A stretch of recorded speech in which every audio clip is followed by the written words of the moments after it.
Bonjour à tous, bienvenue dans ce nouvel épisode du podcast Éthique, le podcast qui met des entrepreneurs qui entreprennent avec sens, des jeunes, des vieux.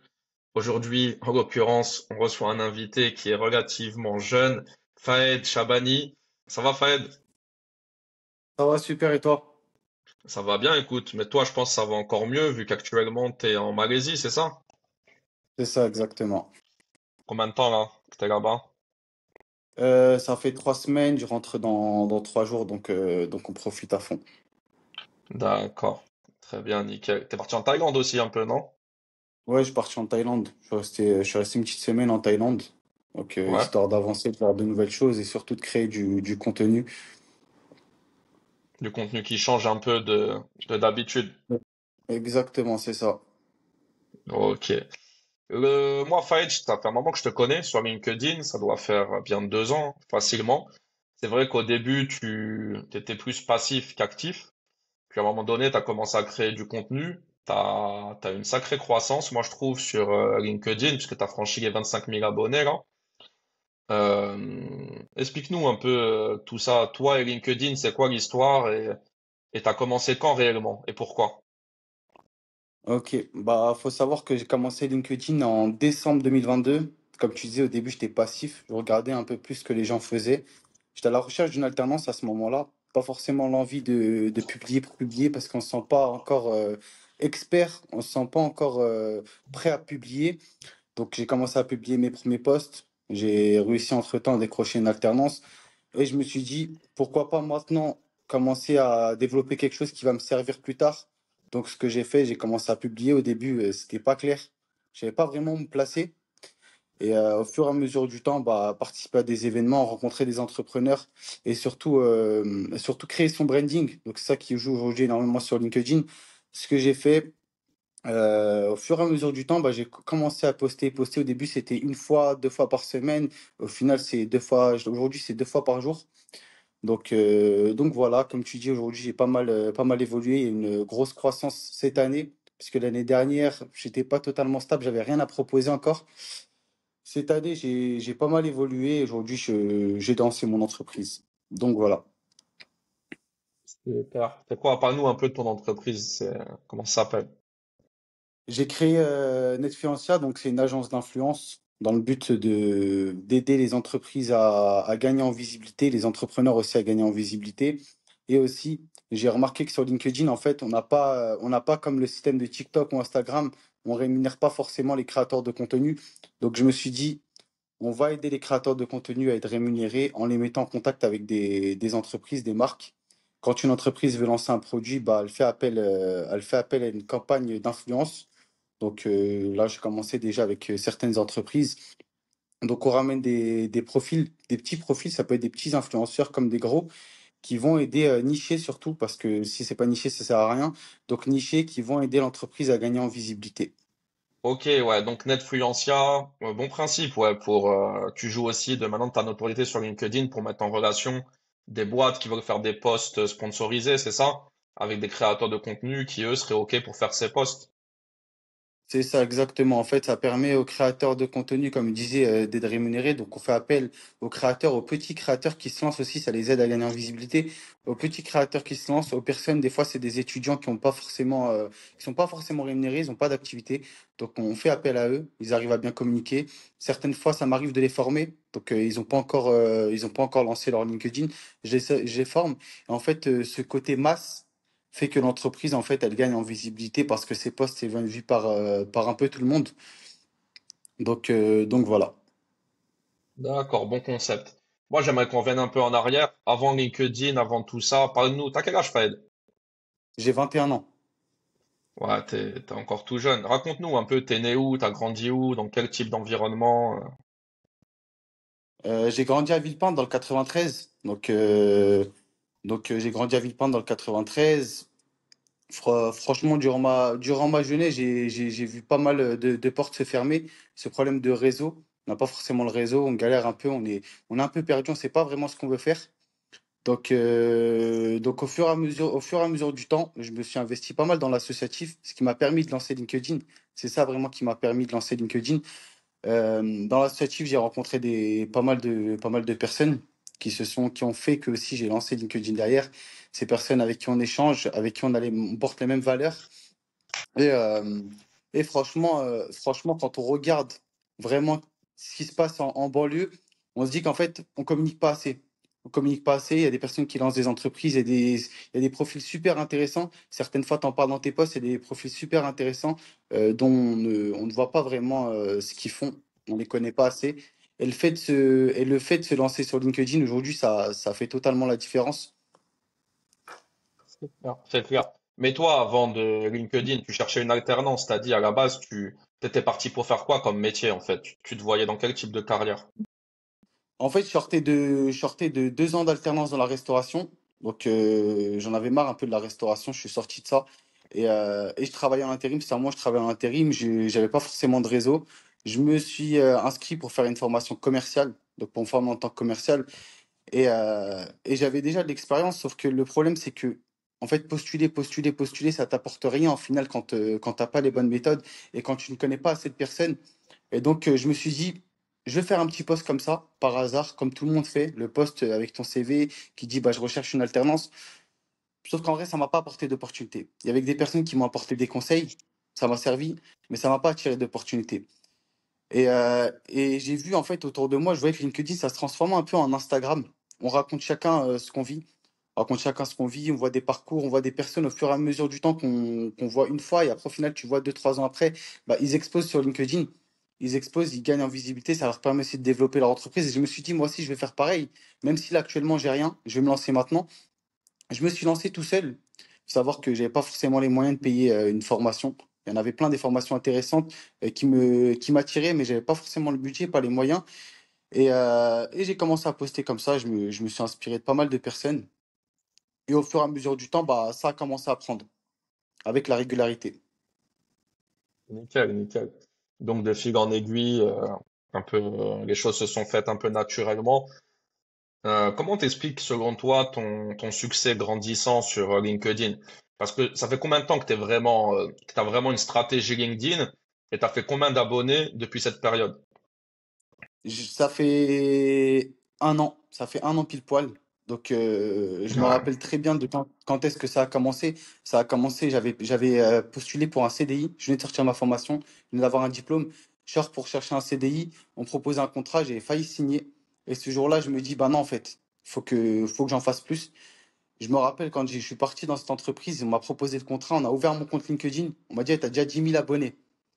Et ce jour-là, je me suis dit, je vais en faire plus. Il faut vraiment que les gens me connaissent pour ce que je fais et pour ce que je dégage. Donc à partir de ce moment-là, je me suis dit, tous les jours, je fais 2 posts. Tous les jours, je fais 2 posts et des posts qui vont inspirer. Des posts qui doivent en vrai ramener des personnes vers toi, mais pour la bonne cause. Donc au fur et à mesure du temps, je poste. Et un jour, comme ça, je fais un post, je me rappelle, c'était pendant le Ramadan. Je fais un post comme ça, il explose. Il fait gagner 700 abonnés sur un seul post. Donc je me dis, c'est le moment, lâche pas, c'est le moment. Je sentais qu'il y avait quelque chose qui arrivait. Donc j'ai lancé. Au fur et à mesure, bah, je fais 15 000 abonnés sur une seule année. Énorme, énorme. C'est beaucoup, 15 000 en un an, c'est vraiment une vraie performance. Finalement, donc, tu as démarré un peu pour aider les alternants au début, c'était ça ton combat. Et puis finalement, aujourd'hui, c'est aider tous ceux qui veulent faire du LinkedIn. C'est ça, au début, c'était aider les alternants, parce que ça, j'en ai pas parlé. Au début, c'était aider les alternants, parce que moi, j'avais trouvé la bonne méthode qui fonctionnait. Donc, ramener un maximum d'alternants sur LinkedIn, de personnes qui galèrent un peu à trouver leur alternance. Et ça s'est transformé en bah, les contacts que j'ai fait pour aider les alternants, les entreprises où j'ai placé des alternants. Je me suis dit, il manque un truc chez eux. Ils n'arrivent pas à recruter, il y a un problème. Donc, il manque de profil, il manque de visibilité. Si tu attires, c'est que tu as de la visibilité. Et à partir de là, je me suis dit, bah, en fait, je suis bon sur LinkedIn, j'arrive à communiquer, les gens viennent vers moi, il y en a plein qui me demandent, est-ce que tu accompagnes, est-ce que tu aides à gagner en visibilité? Et de là, bah, j'ai lancé l'agence il y a à peu près 2 mois. Ouais, Netfluenceur. Et t'es sur les autres réseaux aussi ou t'es que sur LinkedIn? Puis sur TikTok, ça a pas mal grimpé, mais TikTok, je fais un contenu totalement différent. Je parle plus d'alternance, je donne plus de conseils. Je fais rien de payant sur TikTok, donc j'ai plus de 7 000 personnes sur TikTok. Et sur Instagram, c'est un peu partager chaque jour ce que je fais, un peu plus avec les personnes que je connais vraiment de LinkedIn ou les personnes que j'ai croisées comme ça. où on peut discuter, on peut aussi rentrer en contact avec des marques. Donc voilà.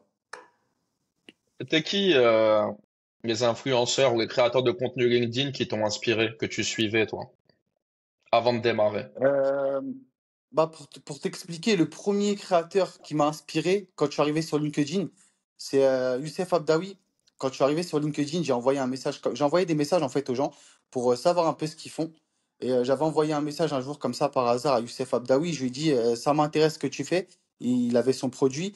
Et de là, il m'a dit, viens à mon événement. Je me suis dit, bah, en fait, je compte. Je peux servir à quelque chose et je peux aller me faire des contacts. Je vais à son événement, c'était à 1h30 de chez moi, c'était un samedi. Et de là, bah, en fait, j'ai rencontré pas mal de personnes, pas mal d'entrepreneurs. Il y avait aussi des personnes comme Michel Coury. Tout cela, en fait, ils m'ont inspiré parce que le fait de communiquer, ils communiquaient pas forcément sur leur activité, ils communiquaient plus sur eux. Et je me suis dit, aujourd'hui, on peut tous communiquer, on a tous une histoire, on a tous vécu des choses, même si on est en plein développement. Et je me suis dit, je vais faire pareil. Je vais faire pareil, sauf que je vais créer ça avec mon histoire et ma manière d'écrire. Ce que j'ai fait, j'ai vu qu'au fur et à mesure, bah, ça a fonctionné comme ce que tu fais toi. Tu parles un peu de ton histoire, tu parles de ce que tu fais. Et donc, il y a des personnes qui se reconnaissent à travers ce que tu dis et ils viennent vers toi. Et ça crée des liens. Des fois, tu n'as rien à vendre. Des fois, tu n'as rien à vendre parce qu'on n'est pas que là pour vendre. Des fois, tu n'as rien à vendre et ça te crée aussi au fur et à mesure des opportunités et des liens sur lesquels tu peux t'appuyer. Ok, ouais, c'est sûr que ça développe un réseau de malades, hein. C'est pas que la dimension de vendre. De toute façon, si t'as pas un réseau solide aussi, c'est plus difficile de vendre. Euh, on a démarré, je pense, parce qu'on aimait bien LinkedIn. Moi, j'ai démarré en 2021. À l'époque, moi, ceux qui m'ont fait comprendre qu'on pouvait vraiment être populaire, être apprécié, être lu, moi, c'était plutôt Morad Atik, Bayram, Tayari ensuite. C'est un peu eux. Comme toi, c'est Youssef qui t'a un peu inspiré. Moi, c'était plutôt eux. Youssef Abdaoui, qu'on salue, hein, avec IRS 360, on lui fait un peu de pub. La révolution pour nettoyer ses oreilles, écologique. Voilà, ça, ce qui va remplacer les cotons-tiges. N'hésitez pas à vous renseigner. Et d'accord, ouais, j'ai bien capté qui étaient tes modèles. Il y a un autre modèle dont tu fais beaucoup de posts dessus. C'est ta maman. C'est quoi la place de ta mère? On aime tous nos mamans, hein. Mais toi, on sent que t'en parles souvent. Moi, ce qu'il faut savoir, c'est que ma mère a été la seule à m'élever. Donc, je me suis retrouvé seul avec ma mère et mes frères très tôt. Combien de Donc, frères et j'ai vu sœurs? ma mère aller. Juste. Ouais, j'ai deux frères, j'ai un grand frère, un petit frère. Et le fait de voir ma mère, en fait, tous les matins aller travailler, elle m'emmenait avec elle au travail quand on n'a pas forcément les moyens de payer des fois les assistantes maternelles. Donc, on prend son enfant avec soi au travail. Donc, ce que ma Hmm. mère faisait, elle me prenait avec elle au travail. Et le fait d'aller voir, elle était à ce moment-là, elle aidait les personnes, en gros, les personnes âgées. Elle allait chez eux, elle faisait le ménage et les aidait aussi dans leurs déplacements. Et moi, le fait d'aller avec elle, je me suis dit, elle fait quelque chose qui sert vraiment, un métier qui sert vraiment. On est beaucoup critiquent le métier, par exemple, d'agent nettoyage, éboueur, tous ces métiers-là qui servent vraiment. Si on les a pas, en fait, on est un peu perdu. Et moi, le fait de voir ma mère faire ça tous les jours, pour un petit salaire, c'était pas des très gros salaires, c'était à peine le SMIC. Je voyais ma mère faire ça tous les jours, je me suis dit, il faut que je l'aide. Il faut que je l'aide. Et plus tard, malgré que c'était compliqué à ce moment-là, je me suis dit, plus tard, il faut que je l'aide. Je voyais les autres autour de moi dire, bah, j'ai emmené ma mère en voyage, j'ai emmené ma mère ici. Et je me suis dit, moi aussi, il faut que je fasse ça. C'était pas au fur et à mesure, quand j'ai commencé, ça suivait pas forcément, j'étais un peu dégoûté, mais ça m'a permis aussi d'avoir un déclic. Voir sa mère rentrer tard, voir sa mère aussi galérer, certaines fois samedi, dimanche, on l'a tous connu, le fait que notre mère, elle soit présente, mais elle soit aussi fatiguée, ça m'a mis une gifle. Quand tu restes à la maison à rien faire et que tu vois que c'est ta mère, en fait, qui remplit le frigo tous les jours, ça te met une gifle. Et ça m'a mis cette gifle-là un jour. Je me suis dit, stop, ça y est, il faut que je m'améliore, il faut que je fasse des choses, il faut que je bouge. Et à partir de ce moment-là, bah, chaque jour, en fait, c'est elle qui m'aide sur pas mal de choses. Tu vois, par exemple, tout ce qui est compta, je connais pas forcément. C'est ma mère qui regarde, qui me dit ça c'est bon. Avant de signer un contrat, je demande à ma mère, est-ce que ça c'est bon? Elle relit. Donc tout ça, en fait, on parle pas souvent de la mère. Quand on regarde, on parle pas souvent de la mère, mais c'est vraiment, ou le père, et c'est vraiment eux les piliers. C'est vraiment les piliers qui nous permettent d'avancer chaque jour. D'ailleurs, on salue toutes les mamans. Elles servent énormément. Si on les retire, en fait, bah, on n'avance pas. On n'avance pas pour moi. Et voilà. Donc, ouais, ma mère, elle a pas mal servi. Elle Super. sert toujours. Elle servira toujours pour avancer. Elles sont hyper polyvalentes, nos mères. On les embrasse. J'espère que ta mère, elle va écouter aussi ce témoignage que tu as fait. Et ouais, c'est vrai, tu vois, c'est assistante à domicile, mais tu vois, elle t'aidait sur ta comptabilité, sur tes contrats. Donc elles ont eu, nos mamans aussi, et moi je pense que c'est une autre génération, ma mère elle est plus âgée, mais elles ont eu cette capacité il n'y avait pas le choix, à apprendre, à travailler, à éduquer en même temps, à surveiller les enfants et tout. Donc ouais, gros big up à nos mamans. Et c'est bien que finalement tu t'es dit avec LinkedIn, ça peut être un levier business aussi parce qu'il faut faire rentrer des sous à la maison. Il n'y a pas de mal. Toi, on est là en podcast éthique, on parle d'éthique. C'est tout à fait louable. Tu as vu qu'il y avait un coup à jouer avec LinkedIn. Tu as commencé pour d'autres raisons qui étaient beaucoup plus sociales. Aujourd'hui, c'est un travail et on va en parler de la charge mentale que ça représente. LinkedIn, tu me diras pas le contraire. Donc, c'est tout à fait louable d'avoir des services, de vouloir les vendre, de les monétiser. Parce que nous aussi, on a des familles à nourrir, que ce soit nos femmes, nos mamans, nos frères et sœurs. Et il n'y a pas de mal à ça, bien au contraire, c'est louable. LinkedIn, nous on voit souvent les bons côtés. C'est quoi un peu les mauvais côtés de LinkedIn? Les mauvais côtés de LinkedIn, je dirais que ça te prend premièrement énormément de temps. Donc, ça te prend énormément de temps. Tu restes beaucoup sur ton téléphone. Certaines fois, tu oublies des moments importants avec ta famille. Moi, je suis connecté toute la journée. Je suis connecté tout le temps, du lundi au dimanche. Même là, en vacances, bah, je suis connecté. T'es obligé de poster. Tu postes parce que tu te dis, bah, il faut être régulier. Le fait d'être régulier, en fait, on le dit pas derrière, mais le fait d'être régulier, ça veut dire rester tout le temps sur son téléphone. Tu vas programmer ton post. Certes, tu peux programmer 30 posts, mais derrière, s'il y a personne qui répond aux commentaires ou aux sollicitations, bah, ton réseau ne suit pas. Les gens, en fait, ils vont voir que c'est un robot, c'est pas un être humain qui est derrière le compte. Et moi, ça m'a vraiment, ça m'a joué des tours des fois. Comme on se disait, bah, en fait, tu tombes malade. Tu tombes malade certaines fois. Certaines fois, tu as envie de poster, tu as envie de faire des choses, tu as envie de répondre. Et tu le fais pas parce que ton corps, il dit stop. Même si on est fort mentalement, à un moment, ça lâche.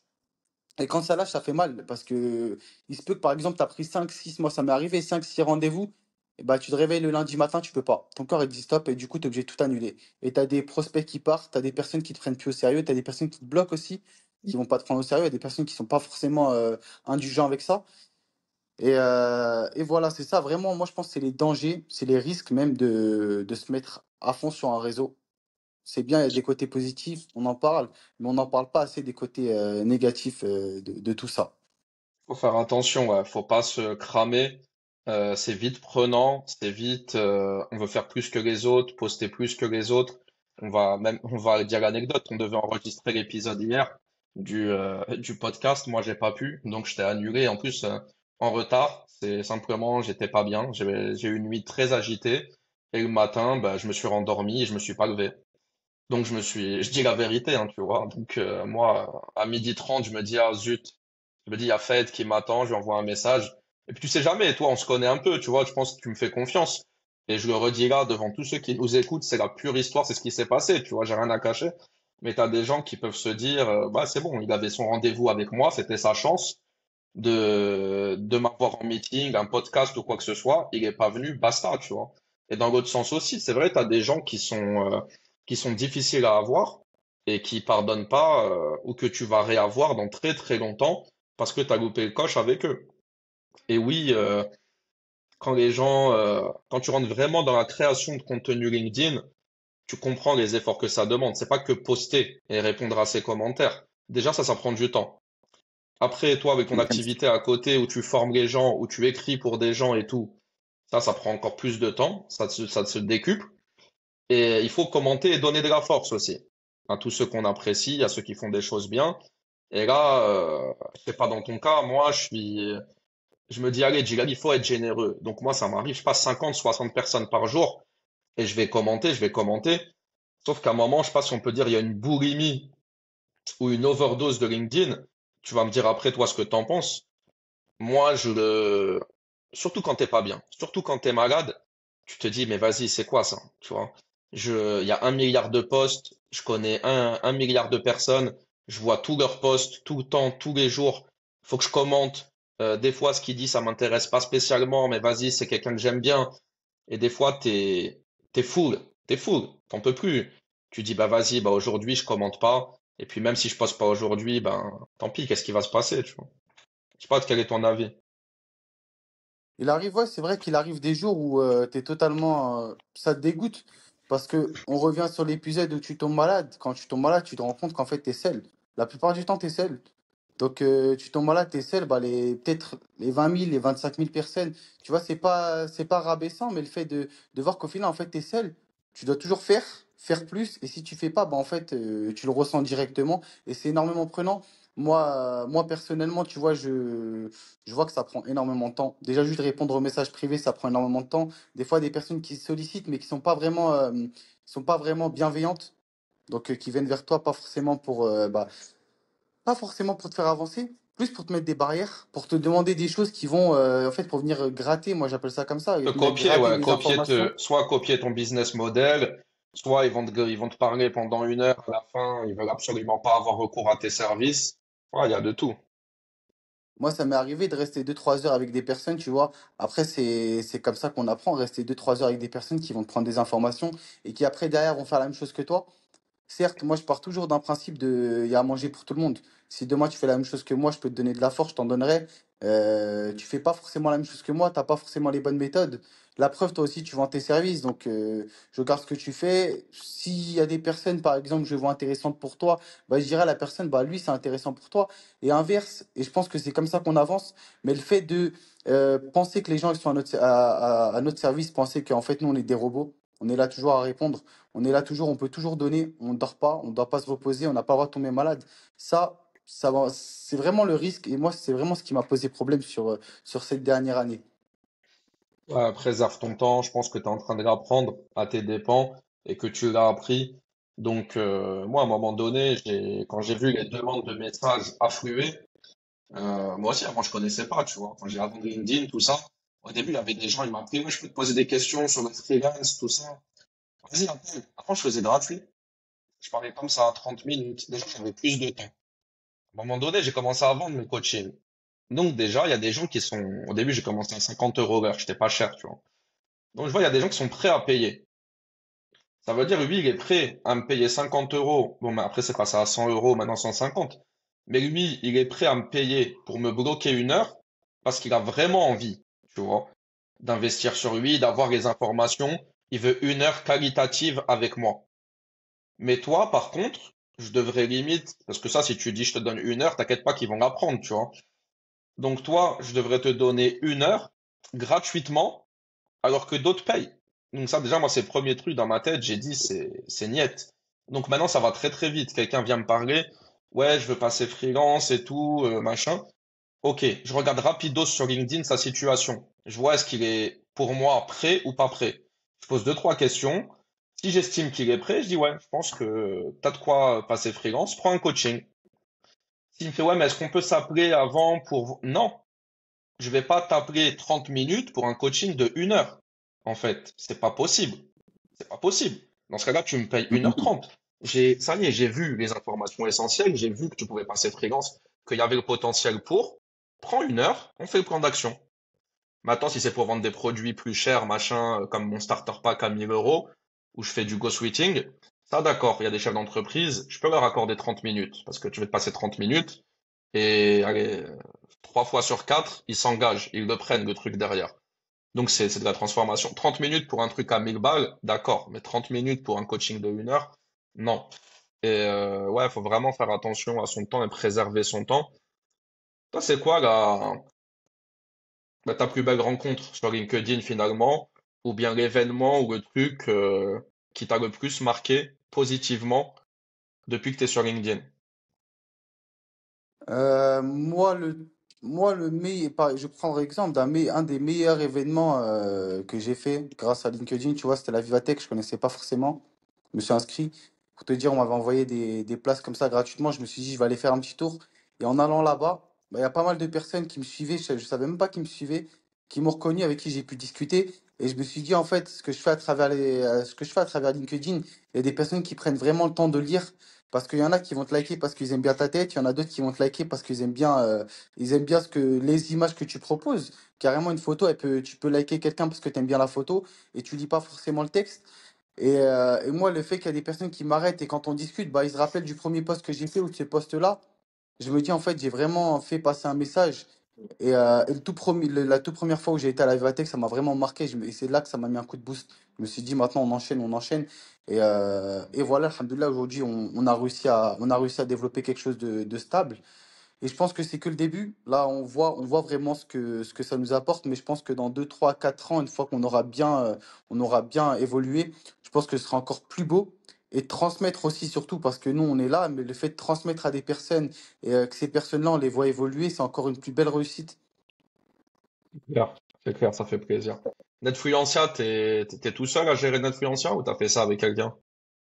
L'influenceur, je suis tout seul, je me suis lancé seul, donc en fait, je vais sans te mentir, j'avais pas forcément le budget au début, j'avais pas forcément le budget, je voulais lancer quelque chose à ma vitesse, à moi, avec mes valeurs, pouvoir embaucher, là ça commence à bien avancer, pouvoir embaucher les personnes que je veux. Donc moi, c'était ce principe-là. J'avais lancé, je me suis dit, soit je recrute maintenant, j'ai pas forcément le budget, je me mets en galère, soit je recrute plus tard et je prends les personnes que je veux. Moi, aujourd'hui, je veux vraiment pouvoir créer de l'emploi et créer de l'emploi auprès des personnes qui en ont besoin.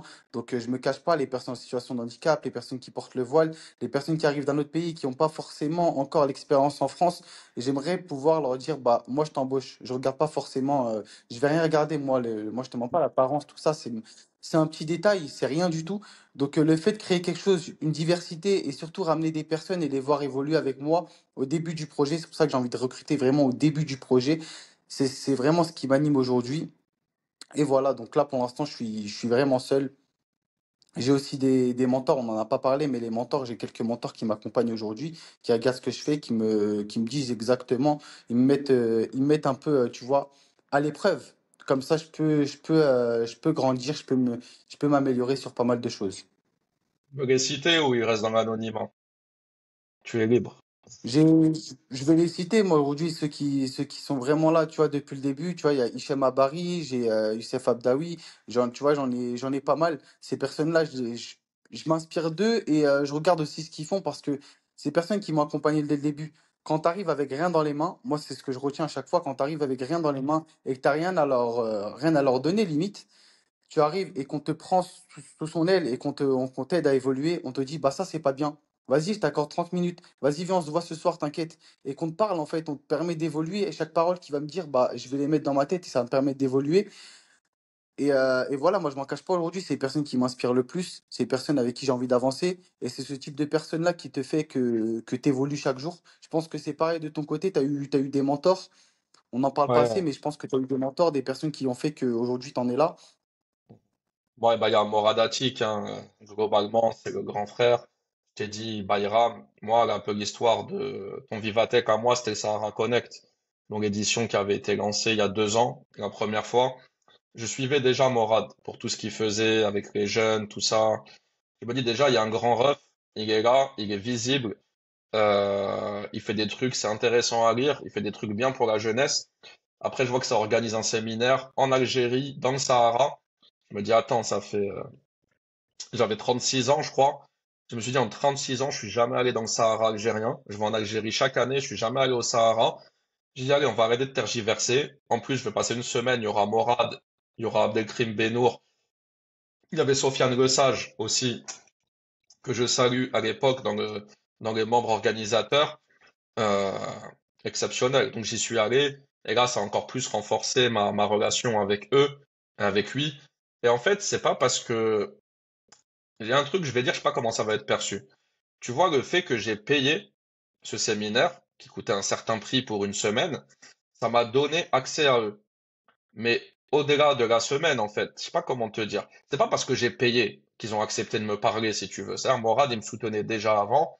Sofiane Le Sage, je le connaissais pas vraiment. Abdelkrim Benour, je le connaissais pas. Mais ça, t'as payé pour vivre une expérience exceptionnelle. Mais cette expérience exceptionnelle a fait que tu te retrouves pendant une semaine avec eux. Donc 4 nuits dans le désert, en survêtement, dégueulasse, tu vois, tu te brosses les dents avec eux. Inévitablement, c'est comme si tu fais koh tu vois, avec des mecs de LinkedIn. Donc ça crée un lien unique, des souvenirs uniques. C'est pas t'as payé pour qu'ensuite, ça y est, ce soit tes sahab. C'est t'as payé pour vivre un truc, et le fait que t'aies vécu ce truc, mais avec eux comme avec les 30 participants, hein. Ça fait que ça a créé un truc, on est la team Sahara Connect de 2023, et on sait qu'on peut compter les uns sur les autres si on a besoin. Donc ouais, moi sur la partie mentor, Morad beaucoup et Bayram parce que pareil, il a fait des trucs exceptionnels, il a ses valeurs. Bayram de Marseille, qui est passé, les deux sont passés d'ailleurs dans le podcast éthique. Ouais, j'ai On, regardé, j'ai vu. on a eu des beaux invités. Moi, ça m'amène à une autre question. Parce qu'il y a un truc qu'on voit tout le temps, ceux qui font des ventes des formations sur LinkedIn. Je laisse la question assez ouverte. Est-ce que c'est facile de faire de l'argent sur LinkedIn? Pas plus que ça. Moi, je trouve que, en fait, c'est compliqué. En fait, on a l'impression que, vas-y, on a 25, 30 000, 40 000. On a l'impression que ces personnes-là, bah, ils peuvent faire rapidement de l'argent. Sauf que non, on parle pas de derrière des personnes qui nous contactent. Parce que peut-être que tu auras 40 personnes qui vont te contacter, tu n'en auras qu'une qui va payer au final. On ne parle pas du temps qu'on accorde pour pouvoir attirer ces personnes-là. Moi, je trouve qu'aujourd'hui, c'est encore compliqué. Après, ça dépend de la manière dont on travaille, le temps qu'on accorde. Mais moi, je trouve que c'est encore un peu compliqué. On fait pas. Moi j'ai remarqué, tu vois, quand par exemple on me contacte, on va essayer de me vendre quelque chose. On va avoir l'impression que bah, je suis riche. En fait, mon chiffre, il veut dire qu'en fait, je touche des 1000 et des cents. Sauf que non, on est au début, on est tous là, on a des choses à payer, on a des choses à évoluer. Les gens ne voient pas forcément, on n'en parle pas forcément. Il y a des choses, tu vois, qui restent pour nous. Et le fait d'être visible, on a l'impression, moi je le cache pas, on a l'impression, les personnes ont l'impression que le fait d'être visible, on fait beaucoup. Sauf que non, aujourd'hui on est en plein développement, aujourd'hui on a des personnes qui nous contactent, des personnes comme tu disais qui sont là pour te prendre de ton temps. Et le fait de directement leur mettre, moi j'ai fait cette erreur-là de ne pas mettre de barrière, le fait de leur mettre des barrières, leur dire, bah, en fait si tu as envie que je t'accompagne un peu plus, moi aussi, c'est mon pain, en fait. C'est comme ça que je me nourris, tu vois. Et tu payes. Moi, je fais pas, par exemple, je sais que c'est comme ça de ton côté. On fait payer les gens pour leur donner de la valeur. On fait payer des gens, on leur donne de la valeur. Mais derrière, eux aussi vont faire pareil avec la valeur que tu vas leur donner, aussi, ils vont vendre. Ça va les aider. Et c'est un échange de bons procédés, je trouve. Et sur LinkedIn, on n'en parle pas assez. On n'en parle pas assez. C'est compliqué. Il y a des jours où tu dors pas, il y a des jours où carrément tu stresses, tu dis comment je vais finir le mois.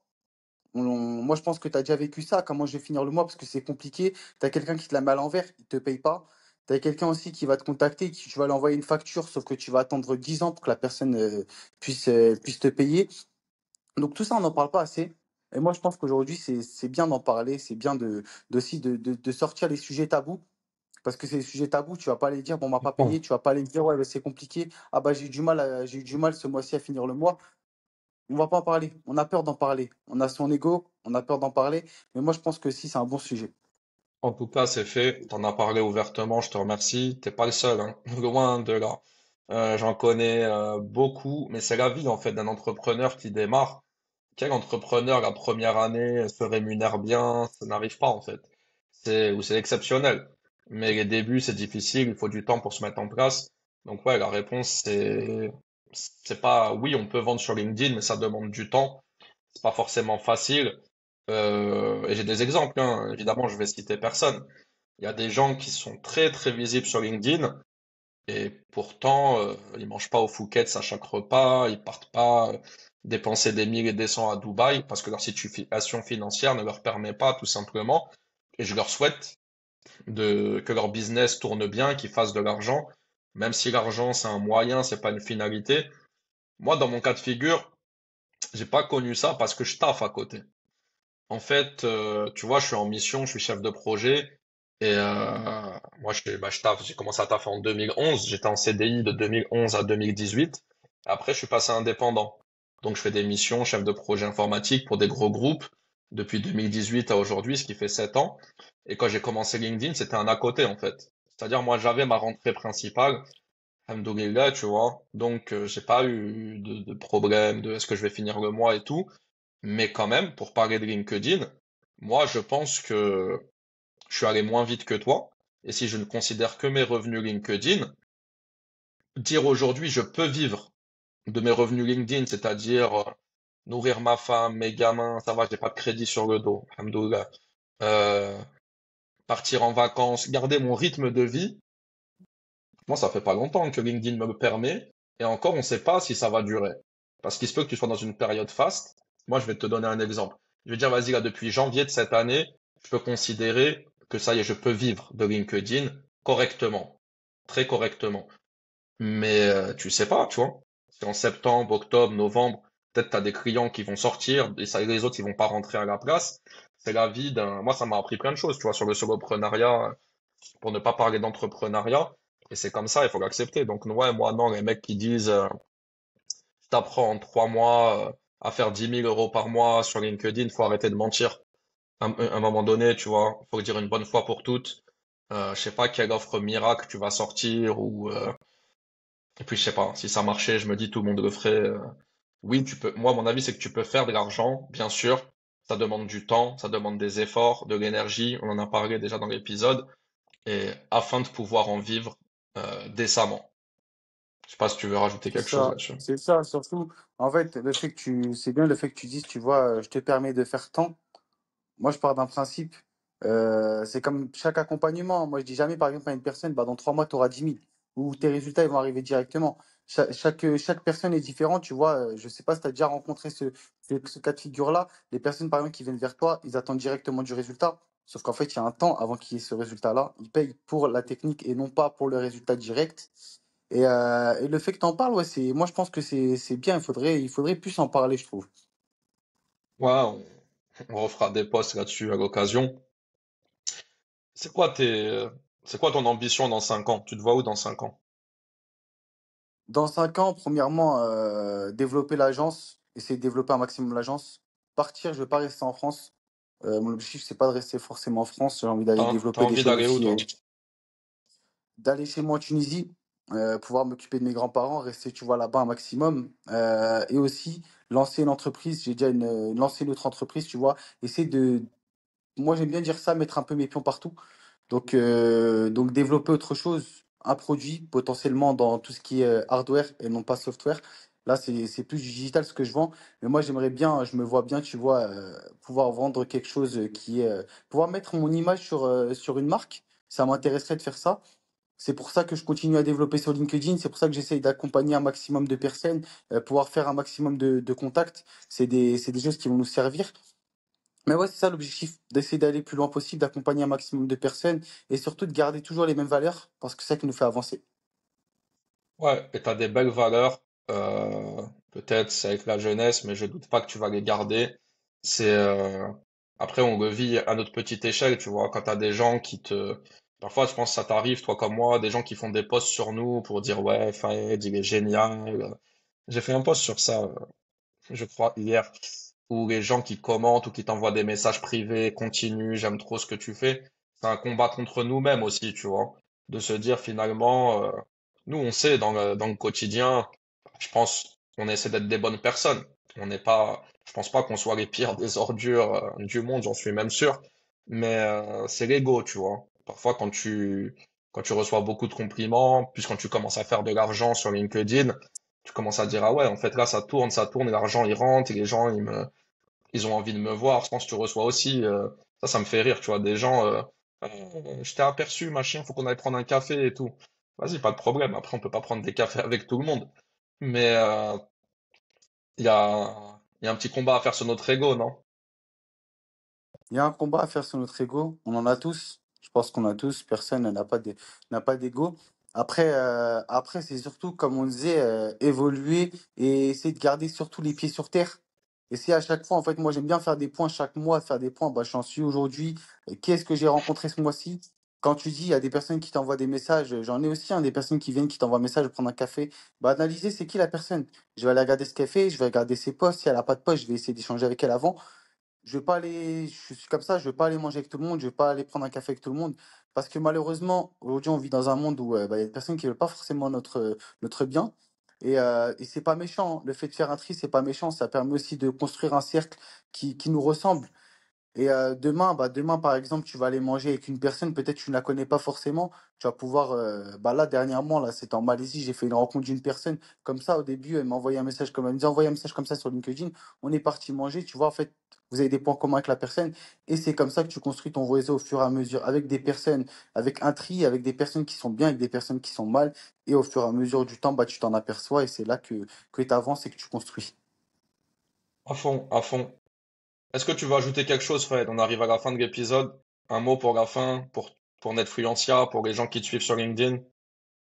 Un mot pour la fin, bah. Premièrement, toutes les personnes qui veulent se lancer, moi je pense que tout le monde a sa place. Tout le monde a sa place, même les personnes qui pensent. J'en ai plein qui me contactent, je pense que c'est pareil de ton côté. Bah, j'ai rien à raconter. Moi j'en ai plein, j'ai rien à raconter. Moi je pense que tout le monde a une histoire, on a tous quelque chose à raconter. Tout le monde est le bienvenu, tout le monde a sa place. Tant qu'il y a du respect, tant que y a du respect, les valeurs elles sont là. Moi je pense que tout le monde peut se lancer. Lancez-vous, lâchez pas, lancez-vous. Ça marche pas au début. Tout le monde a commencé comme ça. Moi, au début, le premier, j'ai commencé, ça fonctionnait pas. Je faisais des posts qui étaient complètement, moi je le dis clairement, hein, je faisais des posts qui étaient écrits au chat GPT. Et c'était pas bon les posts. Je voyais que ça prenait pas. Surtout, créez votre écriture à vous, créez votre modèle. On veut vous voir et on veut voir des vraies personnes qui racontent leur histoire avec leurs mots à eux et non pas que des robots en masse. Clairement, je peux que confirmer ce que tu dis. ChatGPT, c'est une sacrée aide, mais ça fait pas de vous des créateurs de contenu. ChatGPT, c'est un outil. Il faut savoir l'utiliser. Il faut savoir quels sont les résultats attendus.